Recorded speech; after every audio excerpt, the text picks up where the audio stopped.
So we're out here in Phoenix, Arizona, and we're gonna knock on the door, so let's go see who it is.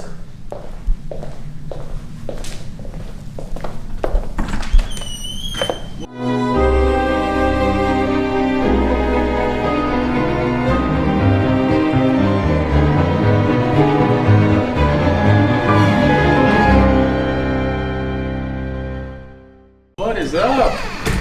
Who's this guy? It is baking on you guys. How are you? Good to see you. Good to see you. Welcome Ladies to and gentlemen, Stephen Cook, how's it going? our special guest today, and for the next few days. Am I gonna rack pull with you? I could definitely rack pull with you.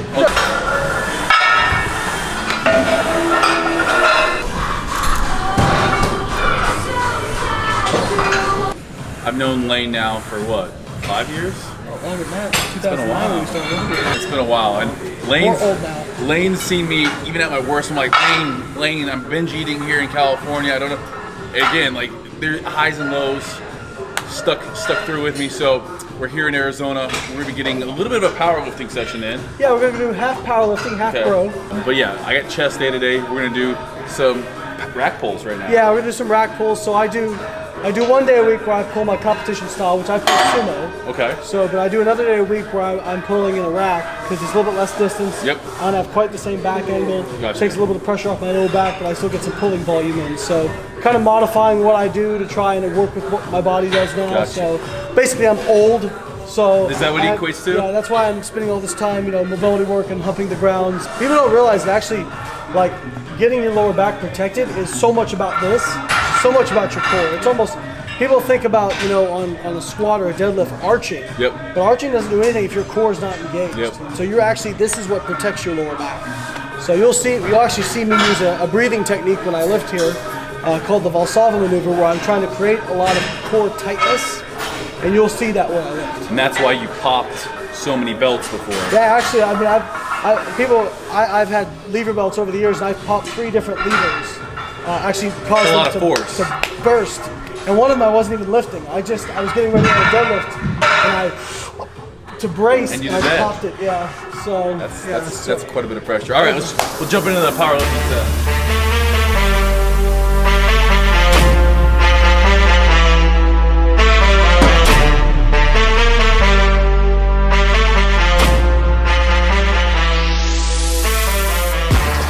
The bar's not going to move off the floor until your shins are perpendicular with the ground and your scapula's over the bar. So what you see a lot of times, you see a lot of guys try to sit back and make it into a squat. And the first thing that happens is they immediately come forward when they start to pull, because their scapula are behind the bar and they can't pull that. Right. The force has to be in a straight line. So the first thing that has to happen is the scapula has to come back over the bar. So that's why you'll see me just get in the position.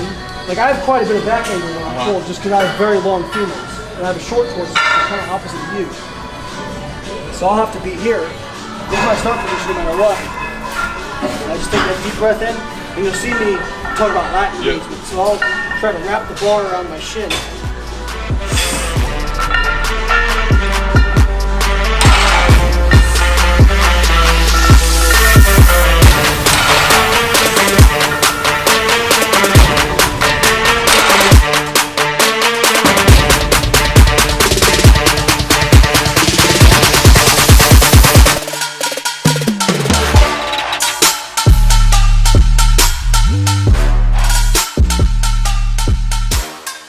Try to wrap the bar around your shins. So if you could bend that bar, try to wrap it around your shins. That's a good cue right there. Yeah. Another good cue is protect your armpits. Right? So you want to feel your lats move into that pocket. And that's going to keep the bar right against your shins. Gotcha. Because once that bar separates, it exponentially gets harder. So it's like if I had this 10-pound plate right here, right? Like if I hold it right here, how long can I hold it for? Yeah. Really long time, Yeah. right? If I go like that, now I can hold it, but it's going to be much less, right? It's a lot more on your shoulder. Right. If I put it on the end of a 10-foot pole, it's going to be a very short period of time, right? Because even though the weight's the same, the force is greater because the moment arm's longer. So same thing with deadlifting. If that bar starts to get away from your shin, starts to get away from your leg, even though it's the same weight, you're actually having to apply more force to get it out.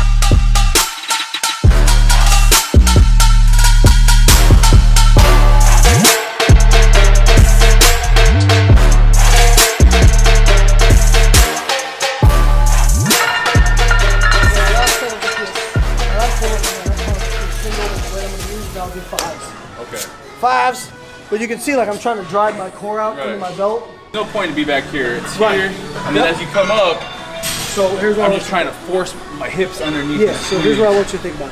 Don't even think about trying to bring the bar up, okay? Just think about trying to drive your hips forward. Okay.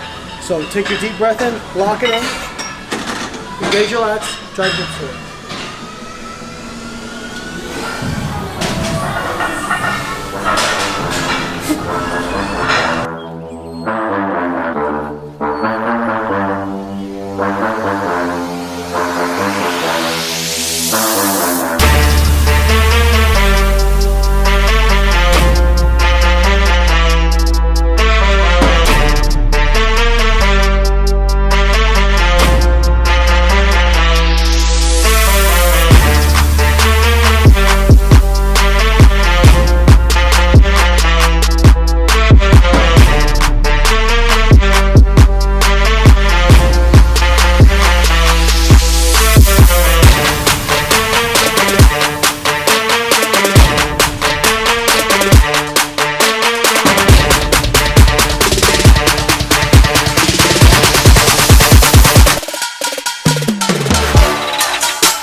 So if you're putting what most people do, like that, you can see like a lot of my abdominal wall is over it, right? Whereas if I put it, I kind of try to get it about as close up under my rib as I can, without actually being over my ribs. So now when I brace, you don't see a lot of my ab coming over the top of it, right? So it's getting more force there.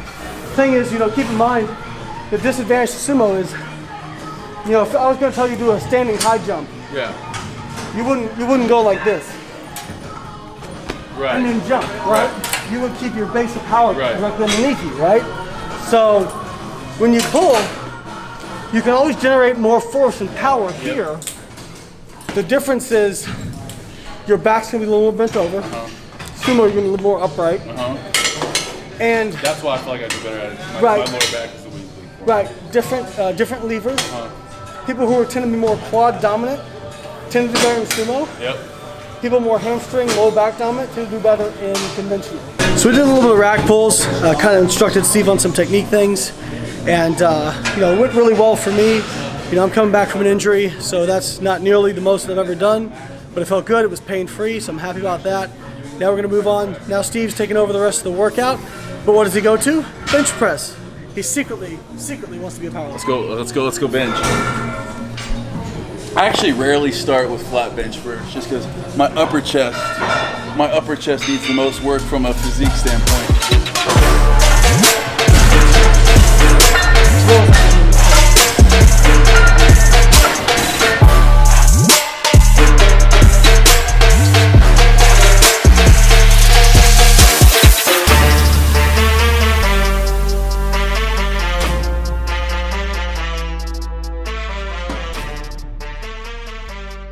I want you to try something. I want you to, with one arm, go into an incline press position, feel your upper chest. Oh yeah. Okay? Now put it into a low position. Where does the muscle contract harder? In the lower position. Yeah.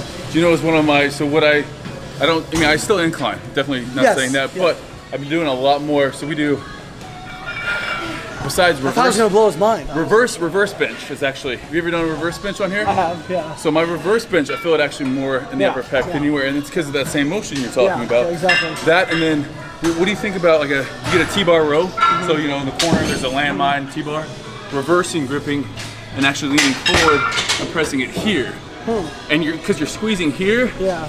Never tried that. We'll have to give it a go today.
the pec tendon Yep. because I tore my pec before. Gotcha. You guys might be able to see this little I see little it. incision right there. So that's where I tore my pec. So by tucking, engaging your lats, you're protecting that pec tendon. Gotcha.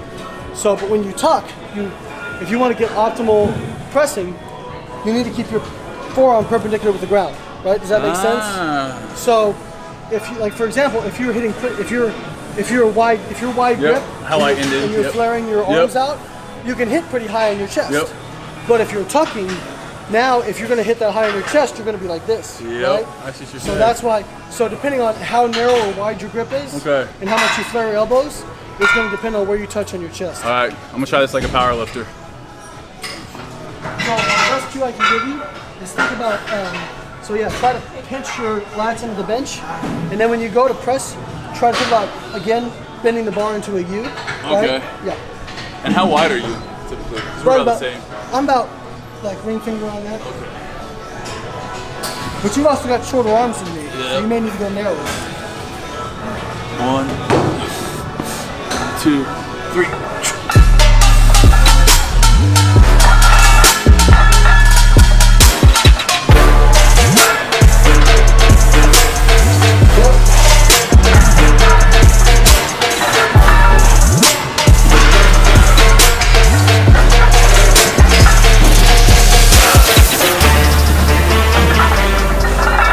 Oh, yep.